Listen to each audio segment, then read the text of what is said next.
Operation కు పెట్టిన పేరుతోనే పాకిస్తాన్ కు బలమైన సందేశం పంపించింది భారత్. ఏప్రిల్ 22న పెహల్గామ్ లోని బైసరన్ లోయలో పర్యాటకులను లక్ష్యంగా చేసుకుని అక్కడున్నటువంటి జంటల్లో కేవలం పురుషులను మాత్రమే వేరు చేసి వారిని మతం అడిగి మరీ కాల్చి చంపేసినటువంటి దృశ్యాలు మనం చూసాం. అయితే ఆ ఉగ్రమూక టార్గెట్ చేసినటువంటి జంటల్లో అప్పటికి 6 రోజుల క్రితమే పెళ్లైనటువంటి నవవధూవరులు కూడా ఉన్నారు.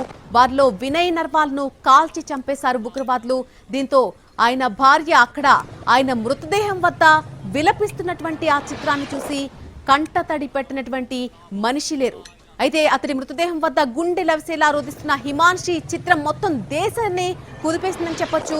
ఈ ఉగ్రదాడిలో భర్తలను కోల్పోయినటువంటి మహిళల ప్రతీకారానికి చిహ్నంగా, అలాగే యోధులకు పెట్టేటువంటి వీర తిలకం అనేటువంటి అర్థం వచ్చేలాగా కూడా ఈ ఆపరేషన్ సింధూర్ అనే పేరు పెట్టినట్టుగా తెలుస్తోంది.